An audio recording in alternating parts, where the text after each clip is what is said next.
ಛಾಯಾ,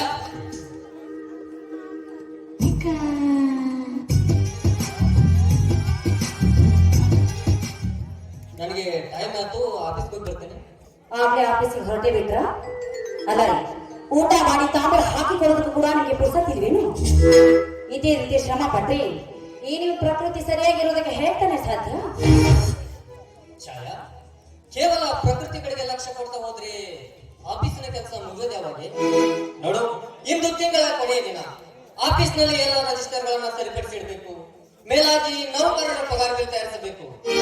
ಇಷ್ಟೆಲ್ಲ ಕೆಲಸವಿರುವಾಗ ಅರ್ಧ ಗಂಟೆ ಮುಂಚಿತವಾಗಿ ಆಫೀಸ್ಗೆ ಹೋದ್ರೆ ನನಗೆ ಒಳ್ಳೆದಲ್ವಾ?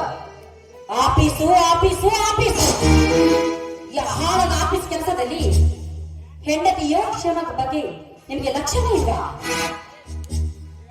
ಛಾಯಾ, ಹಿಂದೇಟಿಗೆ ಅವಶ್ಯ? ನಿನ್ನ ವ್ಯಕ್ತಿತ್ವಕ್ಕೆ ಏನಾದ್ರೂ ಕೊರತೆ ಆಯ್ತದೆ? ಆಗದೆ ಮತ್ತೇನಾಗುತ್ತೆ? ಅಲ್ಲ, ನಮ್ಮ ಮದುವೆ ಆಗಿ ಎಷ್ಟು ದಿನ ಆಯ್ತು? 6 ತಿಂಗಳಾಯ್ತು. ಯಾಕೆ? ಈ 6 ತಿಂಗಳಲ್ಲಿ ನೀವು ನನ್ನ ಎಷ್ಟು ಸಲ ಪಿಕ್ಚರಿಗೆ ಕರ್ಕೊಂಡು ಹೋಗಿದ್ದೀರಾ? 1-2 ಸಲ ಕರ್ಕೊಂಡು ಹೋಗಿರ್ಬೇಕು ಚಿನ್ನ. ಸಾಕ? 1-2 ಸಲ ಕರ್ಕೊಂಡು ಹೋದ್ರೆ ಸಾಕ? ಈ ಹಾಳದ ಮನೆಯಲ್ಲಿ ನನಗಂತೂ ಒಬ್ಬರಿಗೆ ಕಾಲ ಕಳೆದು ಸಾಕಾಗಿ ಹೋಗಿದೆ. ಈ ಹಾಳದ ಮನೆ ಕೆಲಸದಲ್ಲಿ ನಿಮ್ಮ ಜೊತೆ ಹಾಯಾಗಿ ಕುಳಿತುಕೊಂಡು 1-2 ಸರಸ ಸಲ್ಲಪದ ಮಾತುಗಳನ್ನು ಆಡೋದಕ್ಕೂ ಆಗ್ತಿಲ್ಲ. ಇದೇ ರೀತಿ ಕಷ್ಟದ ಜೀವನ ನಾವು ಹೇಳ್ರಿ ಕಲಿಬೇಕು. ಅದು ಸ್ವಲ್ಪ ಯೋಚನೆ ಮಾಡಿ ನೋಡ್ರಿ. ಓಹೋ, ಹೀಗೋ ಮೇಡಮ್ ಅವರ ಆಕ್ಷೇಪಣೆ. ಸರಿ, ಅರ್ಥ ಆಯ್ತು. ಇವತ್ತು ಆಫೀಸ್ನಿಂದ ಬೇಗ ಬಂದು ನೀ ಹೇಳಿದ ಪಿಕ್ಚರ್ಗೆ ಕರ್ಕೊಂಡು ಹೋಗ್ತೀನಿ. ಓಕೆನಾ? ಹೌದಾ? As my darling. ನಿಜವಾಗ್ಲೂ?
ಛಾಯಾ, ನನಗೆ ಆಫೀಸ್ಗೆ ಟೈಮ್ ಆಯ್ತು. ಸಾಯಂಕಾಲ ಬರುವಾಗ ನಿಮ್ಗೆ ಏನ್ ತಂದ್ರಿ? ನನಗೆ ಮಲ್ಲಿಗೆ ಹೂ, ಸೇಬು ಹಣ್ಣು ಹಾಗೆ ದ್ರಾಕ್ಷಿ ತೆಗೆದುಕೊಂಡು ಬನ್ನಿ. ಛಾಯಾ, ಬಾಯ್ಲಿ. ಮೇಡಮ್ ಅವರು ಇನ್ನು ಯಾಕೋ ಹುಡುಗನೇ ಕೇಳ್ತಾ ಇಲ್ಲ. ಬಾರೆ ರಘು, ಇಷ್ಟೊತ್ತಿನವರೆಗೆ ಎಲ್ಲಿಗೆ ಹೋಗಿದ್ದೆ? ಇಷ್ಟೊತ್ತಿನವರೆಗೆ ವರ್ಕ್ ಶಾಪಿನ ಕೆಲಸಕ್ಕೆ ಈಗ ಬಂದೆ. ರಘು, ಆ ವರ್ಕ್ ಶಾಪಿನ ಕೆಲಸಕ್ಕೆ ರಾಜೀನಾಮೆ ಕೊಟ್ಟು ಬಿಡುವಂತ ತಾನೆ ಮತ್ತೆ ನಾನು ನಿನ್ನ ಕಾಲೇಜಿಗೆ ಸೇರಿಸಿದ್ದು. ನೋಡು, ನನಗೀಗ ತಿಂಗಳಿಗೆ 70,000 ರೂಪಾಯಿ ಸಂಬಳ ದೊರೆಯುತ್ತದೆ. ಅಂತ ಒಬ್ಬ ಆಫೀಸರ್ನ ತಮ್ಮ ವರ್ಕ್ ಶಾಪಿನಲ್ಲಿ ಹಮಾಲನಂತೆ ನೈಟ್ ಡ್ಯೂಟಿಗೆ ಹೋಗ್ತಾನಂತ ಜನ ಆಡಿಕೊಂಡ್ರೆ ಇದರಿಂದ ನನಗೆ ಎಷ್ಟು ಇನ್ಸಲ್ಟ್ ಆಗುತ್ತೆ ಅಂತ ಸ್ವಲ್ಪನಾದ್ರೂ ವಿಚಾರಿಸಿದ್ದೇನೆ. ನೋಡ್ಬೇಕು, ಇನ್ನು ಮುಂದೆ ನೀನು ಆ ಹೀನ ಸರ್ವತ ಕೆಲಸಕ್ಕೆ ಹೋಗ್ಬಾರ್ದು. This is my order. ದಯವಿಟ್ಟು ವರ್ಕ್ ಶಾಪಿನ ಕೆಲಸಕ್ಕೆ ಹೀನ ಕೆಲಸ ಅಂತ ಮಾತ್ರ ಹೆಸಬೇಡ. ನನಗೆ ತುಂಬಾ ನೋವಾಗುತ್ತೆ. ಯಾಕಂದ್ರೆ ನಮ್ಮ ಮನೆತನ ಅದರಿಂದಲೇ ಪೋಷಣೆ ಆಯಿತು. ಅಷ್ಟೇ ಅಲ್ಲದೆ ನಿನ್ನ ಶಿಕ್ಷಣ ಪೂರ್ಣಗೊಳಿಸುವುದಕ್ಕೆ ಆ ವರ್ಕ್ ಶಾಪಿನ ಹಣವೇ ಕಾರಣ. ಈಗೇನು ನಿನಗೆ ₹1,000 ಸಂಪಾದಿಸುವಂತ ಆಫೀಸರ್ ನೌಕರಿ ಸಿಕ್ಕಿರಬಹುದು, ಸಂತೋಷ. ಆದರೆ ಈ ನಿನ್ನ ಆಫೀಸರ್ ನೌಕರಿ ದೊರಕಿಸಿಕೊಡುವುದಕ್ಕೆ ಆ ವರ್ಕ್ ಶಾಪಿನ ದುಡಿಮೆಯ ತಾಯಿ ಅನ್ನೋದನ್ನ ಮಾತ್ರ ಮರಿಬೇಡಣ. ದಯವಿಟ್ಟು ನಿನಗೆ ಕೈ ಬಿಗಿದು ಕೇಳಿಕೊಳ್ಳಬಹುದು. ಕ್ಷಮಿಸಿಬಿಡು ನನ್ನ ನಾಲಿಗೆ ಜಾರಿ ಏನೇನೋ ಮಾತಾಡ್ಬಿಟ್ಟೆ. ರಘು, ನಿನ್ನ ದುಡಿಮೆಗೆ ಹೀನ ಕೆಲಸ ಅಂತ ಕರೆದಿದ್ದು ನನ್ನದು ಮಹಾಮೂರ್ಖತನ. ರಘು, ವಯಸ್ಸಿನಲ್ಲಿ ನಿನಗಿಂತ ಹಿರಿಯನಾದ್ರೂ ನಿನ್ನಲ್ಲಿರುವಷ್ಟು ಸದ್ವಿವೇಕ ಅನುಭವ ನನಗೆ ಬರಲಿಲ್ಲ ಕಣೋ. ಆದ್ರೆ ನಿನ್ನ ವಿದ್ಯಾಭ್ಯಾಸ ಸರಿಯಾಗಿ ಸಾಗಬೇಕು ಅನ್ನೋ ಒಂದೇ ಒಂದು ಉದ್ದೇಶದಿಂದ ದಯವಿಟ್ಟು ನಿನ್ನಲ್ಲಿ ವಿನಂತಿ ಮಾಡಿಕೊಳ್ಳುತ್ತೇನೆ, ಆ ವರ್ಕ್ ಶಾಪಿನ ಕೆಲಸಕ್ಕೆ ರಾಜೀನಾಮೆ ಕೊಟ್ಟುಬಿಡು. ಸರಿ ಆಯ್ತಣ್ಣ, ಇನ್ನು ಮೇಲೆ ನಿನ್ನ ಆಜ್ಞೆಯಂತೆ ನಡೆದುಕೊಳ್ಳುತ್ತೇನೆ. ಸಂತೋಷವೇನಣ್ಣ? ಹಾ ರಘು, ನನಗೆ ಟೈಮ್ ಆಯ್ತು, ಆಫೀಸ್ಗೆ ಹೋಗಿ ಬರ್ತೀನಿ. ಸರಿ ಆಯ್ತಣ್ಣ. ಒಳಗೆ ನಿನ್ನ ಅತ್ತಿಗೆ ಇದ್ದಾಳೆ, ಬೇಗ ಊಟ ಮಾಡಿ ಕಾಲೇಜ್ಗೆ ಹೋಗು. ಸರಿ ಆಯ್ತಣ್ಣ. ಹಾ ರಘು, ನಿಲ್ಲು. ಈ ಸಲ PUC ಅಲ್ಲಿ ಫಾಸ್ಟ್ ರ್ಯಾಂಕ್ ಪಡೆದು ಪಾಸ್ ಆಗ್ಬೇಕು. ಪ್ರಯತ್ನ ಮಾಡ್ತೇನಣ್ಣ, ಎಲ್ಲ ನಿನ್ನ ಕೃಪೆ. ನಾನು ಬರ್ತೀನಿ ರಘು. ಆಯ್ತಣ್ಣ.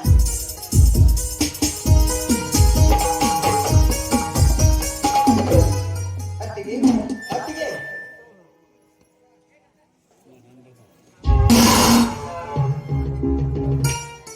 ಅತ್ತಿಗೆ, ಅಮ್ಮ ಮನೆಯಲ್ಲಿ ಇಲ್ಲವೇನಮ್ಮ? ಅವರು ತೋಟದ ನಾರಾಯಣನ ದೇವಸ್ಥಾನಕ್ಕೆ ಹೋಗಿದ್ದಾರೆ. ನಾನು ಇನ್ನೂ ಊಟ ಮಾಡಿ ಕಾಲೇಜಿಗೆ ಹೋಗಿಲ್ಲ, ಆಗಲೇ ದೇವಸ್ಥಾನಕ್ಕೆ ಹೋದರೆ. ಯಾಕೆ ರಘು? ನಿನಗೆ ಊಟ ಕೊಡೋದಕ್ಕೆ ಮನೆಯಲ್ಲಿ ನಾಲ್ಕಿಲ್ವಾ? ಯಾಕೆ? ನಾನು ಕೊಟ್ಟಿರೋ ಊಟ ನಿನಗೆ ರುಚಿಸೋದಿಲ್ಲ. ಅತ್ತಿಗೆ ಅದರಲ್ಲದೆ ನಿನಗೆ ನನ್ನ ಮೇಲೆ ಪ್ರೀತಿನೇ ಇಲ್ಲ. ಅತ್ತಿಗೆ ಯಾಕಮ್ಮ ಹೀಗೆ ಮಾತನಾಡುತ್ತೀವಿ? ಅತ್ತಿಗೆ ಅಂದರೆ ಹೆತ್ತ ತಾಯಿಯ ಸಮಾನ. ಹೀಗಿರುವಾಗ ನೀನು ನೀಡಿದ ಅನ್ನ ನನಗೆ ವಿಷಯವಾಗುವುದಂತೆ? ಇಲ್ಲ ಅತ್ತಿಗೆ, ಇಲ್ಲ. ನಿಜವಾಗಲು ನಿಮ್ಮ ಮೇಲೆ ಪ್ರೀತಿ ಅಭಿಮಾನ ಎಲ್ಲವೂ ಇದೆ ಅತ್ತಿಗೆ. ಅದು ಬರೀ ಕೃತಕ ಪ್ರೀತಿ ಅಷ್ಟೇ. ನಿಜವಾಗ್ಲೂ ನಿನಗೆ ನನ್ನ ಮೇಲೆ ಪ್ರೀತಿ ಇದ್ದಿದ್ದೇ ನಿಜವಾಗ್ಲೇ ಹೀಗೆ ದೂರ ದೂರ ನಿಂತುಕೊಂಡು ಮಾತಾಡ್ತಿಲ್ಲ. ಹತ್ತಿರ ಬಂದು ನನ್ನ ಜೊತೆ ಕುಳಿತುಕೊಂಡು ಮಾತಾಡ್ತೀನಿ. ನನ್ನನ್ನು ಅಪ್ಪಿಕೊಂಡು ನಕ್ಕು ನಲಿದಾಡ್ತಿದ್ದೆ. ನಿನಗೆ ನನ್ನ ಮೇಲೆ ಪ್ರೀತಿನೇ ಇಲ್ಲ ಅಂದ್ರೆ ಅದೆಲ್ಲ ಹೇಳ್ತಾನೆ ಸಾಧ್ಯ? ದಯವಿಟ್ಟು ನನ್ನನ್ನು ಕ್ಷಮಿಸಮ್ಮ, ಕ್ಷಮಿಸು. ಯಾವಾಗಲೂ ಕಾಲೇಜು ವರ್ಕ್ ಶಾಪ್ ಅಂತ ಓಡಾಡ್ತಿದ್ದ ನನಗೆ ಹೆಚ್ಚಿಗೆ ನಿಮ್ಮೊಂದಿಗೆ ಮನೆಯಲ್ಲಿ ಕುಳಿತುಕೊಂಡು ಮಾತನಾಡಲು ಸಮಯವೇ ಸಿಕ್ಕಿರಲಿಲ್ಲ. ಹೀಗಾಗಿ ಈ ಚಿಕ್ಕ ತಪ್ಪು ನಡೆದಿರಬೇಕು. ಅತ್ತಿಗೆ, ಅಣ್ಣ ಆ ವರ್ಕ್ ಶಾಪಿನ ಕೆಲಸಕ್ಕೆ ರಾಜೀನಾಮೆ ಕೊಡಿಸಿಬಿಟ್ಟ. ಕಾಲೇಜಿಗೆ ಹೋಗಿ ಬಂದು ಮನೆಯಲ್ಲಿ ನಿಮ್ಮೊಂದಿಗೆ ಪ್ರೀತಿಯಿಂದ ಮಾತನಾಡುತ್ತಾ ಕುಳಿತುಕೊಂಡು ಸಂತೋಷವೇನಮ್ಮ? ರಘು, ನೀನು ಹೇಳೋ ಮಾತು ನಿಜನಾ? ನಿಜವಾಗಿ ಹೇಳ್ತಿದ್ದೇನೆ ಅತ್ತಿಗೆ, ನಿಜವಾಗಿ ಹೇಳ್ತಿದ್ದೇನೆ. ಅಯ್ಯೋ ಸ್ವೀಟ್ ನನ್ನದು ಚಾಣಕನೋ ನೀನು. ರಘು, ನೀನು ಹೀಗೆ ಯಾವಾಗಲೂ ನನ್ನ ಜೊತೆ ನಕ್ಕು ನಲಿದಾಡ್ತಾ ಇದ್ರಿ ನಾನು ಎಷ್ಟೊಂದು ಸಂತೋಷವಾಗಿರ್ತೀನಿ ಗೊತ್ತ. ನಗು, ಈ ನಿನ್ನ ಮುಖ ಎಷ್ಟೊಂದು ಸುಂದರ, ಈ ನನ್ನ ದೇಹ ಎಷ್ಟೊಂದು ಬಂದಿಕ. ಛೇ, ನಿಮ್ಮ ಅಣ್ಣನಿಗೆ ಸ್ವಲ್ಪ ಕೂಡ ರಸಿಕತೆ ಇಲ್ಲದೆ ಆಫೀಸು ಅಂತ ಯಾವಾಗಲೂ ಸಾಯ್ತಾ ಇರ್ತಾರೆ. ಹೇಗೆ ರಘು, ನನಗೂ ಸುಖ ಬೇಕ, ಶ್ರೀಕಾಲ ಬೇಕ. ನಿಮ್ಮ ಅಣ್ಣನಿಂದ ಸಿಗ್ಲಾದ ಸುಖ, ಆ ತೃಪ್ತಿ ನಿನ್ನಿಂದ ಸಿಕ್ಕರೆ ಅಷ್ಟೇ ಸಾಕು. ಕಮಾಂಡ್ ಇದನ್ನೇನು ಮಾಡುತ್ತೀರಿ? ನೀವು ನನ್ನ ಅಣ್ಣನ ಹೆಂಡತಿ. ಅಣ್ಣನ ಹೆಂಡತಿ ಎಂದರೆ ಹೆತ್ತ ತಾಯಿಯ ಸಮಾನ. ಹೀಗಿರುವಾಗ ನಾನು ನಿಮ್ಮ ಮೇಲೆ ಕಾಮ ದೃಷ್ಟಿಯನ್ನು ಬೀರಿ ನನಗೆ ಯಾವ ನರಕಕ್ಕೆ ಹೋಗುತ್ತೆ ತಾಯಿ? ಬೇಡ ತಾಯಿ, ಬೇಡ. ದೇವರಂತ ನನ್ನ ಅಣ್ಣನಿಗೆ ಕೇಡು ಬಗೆಯ ದುರ್ವಿಚಾರ ಮಾಡಬೇಡ ತಾಯಿ, ಮಾಡಬೇಡ. ಕಾಮಿನಿ ಕಾಮಕ್ಕೆ ಪಾಪ ಪುಣ್ಯಗಳಿಲ್ಲ, ಒಂದು ಬಾಂಧವ್ಯನ ಭೇದ ಭಾವವೇ ಇಲ್ಲ. ರಘು, ಈ ನಿನ್ನ ಹೊಚ್ಚ ಧರ್ಮವನ್ನು ನೆಚ್ಚಿಕೊಂಡು ಒಳಗೆ ಬಂದ ನನ್ನನ್ನು ತಿರಸ್ಕಾರ ಮಾಡುವುದರಲ್ಲಿ ಯಾವ ಚಾನ್ಸ್ ಒಂದೇ ಒಂದು ಸಲ ನನ್ನ ಆಸೆ ನೀ ತೀರಿಸುವ. ಇದೊಂದು ಸಲ ನನಗೆ ಎಚ್ಚರಿಕೆ ಕೊಟ್ಟು ಹೇಳ್ತಿದ್ದೀನಿ, ಚೆನ್ನಾಗಿ ಕೇಳಿಕೊ. ಇನ್ನು ಮುಂದೆ ಏನಾದರೂ ಇಂಥ ಹೊಲಸು ಕೆಲಸಕ್ಕೆ ಮನಸ್ಸು ಮಾಡಿದ್ದೆ ನಿಜವಾದರೆ ಅಣ್ಣನಿಗೆ ಈ ವಿಷಯವನ್ನು ತಿಳಿಸಿ ನಿಮ್ಮ ಕೆನ್ನೆಗೆ ಬಾರಿಸಬೇಕಾಗುತ್ತದೆ. ಬಹು ಯಾಕೆ ನನಗೆ ಕಾಲೇಜಿಗೆ ಟೈಮ್ ಆಯ್ತು, ನನಗೆ ಗೊತ್ತೇನೆ. ನಿಂತ್ಕೋ, ಊಟ ಮಾಡದೆ ಹಾಗೆ ಹೋಗ್ಬೇಡ. ಮೊದಲು ಊಟ ಕುಳಿತುಕೋ, ಆಮೇಲೆ ನಾನು ನಿಮಗೆ ಚೆನ್ನಾಗಿ ಟ್ರೈನಿಂಗ್ ಕೊಡ್ತೇನೆ. ಬೆಂಕಿ ಹಚ್ಚುವತ್ತಿಗೆ ನಿನ್ನ ಟ್ರೈನಿಂಗಿಗೆ ಈಗ ನಿಮ್ಮ ಮನಸ್ಸಿನಲ್ಲಿ ಬೇರೆ ವಿಷಯ ಕೊಡದಾಡ್ತಾ ಇದೆ. ಇಂಥ ಸಮಯದಲ್ಲಿ ನಾವು ನಿಮ್ಮ ಕೈಯಾರ ಊಟ ಮಾಡಿದರೆ ನಿಮ್ಮಲ್ಲಿರುವ ಬುದ್ಧಿ ನನ್ನಲ್ಲೂ ಬಂದರೂ ಬರಬಹುದು. ಬೇಡ ನನಗೆ ಬೇಡ, ನನಗೆ ಟೈಮ್ ಆಗುತ್ತೆ, ನಾನು ಬರುತ್ತೇನೆ. ನಿಂತ್ಕೋ. ಹಾಗಾದ್ರೆ ನಾನು ಹಾಕಿದ ಅನ್ನವನ್ನು ನೀನು ಉಣ್ಣೋದಿಲ್ವಾ? ಉಣ್ಣುತ್ತೇನೆ ಅತ್ತಿಗೆ, ಉಣ್ಣುತ್ತೇನೆ. ಆದರೆ ಈಗಲ್ಲ. ಈಗ ನಿಮ್ಮ ಮನದಲ್ಲಿರುವ ಈ ದುರ್ಬುದ್ಧಿಯನ್ನು ಅಳಿಸಿ ಎಂದು ನೀವು ನನ್ನನ್ನು ಮಗನೆಂದು ಅಪ್ಪಿಕೊಳ್ಳುವೆರೋ ಅಂದೇ ನಾನು ನಿಮ್ಮ ಕೈಯಾರ ಊಟ ಮಾಡುತ್ತೇನೆ. ಆದಷ್ಟು ಬೇಗ ದೇವರು ನಿಮ್ಮಲ್ಲಿ ಆ ಬುದ್ಧಿಯನ್ನು ಕೊಡಲಿ ಅಂತ ಹೇಳಿ ಒಂದು ದಿವಸ ಉಪವಾಸ ವ್ರತ ಮಾಡ್ತೇನೆ. ನಿಮ್ಮ ದಿಕ್ಕಿಗೊಂದು ನಮಸ್ಕಾರ.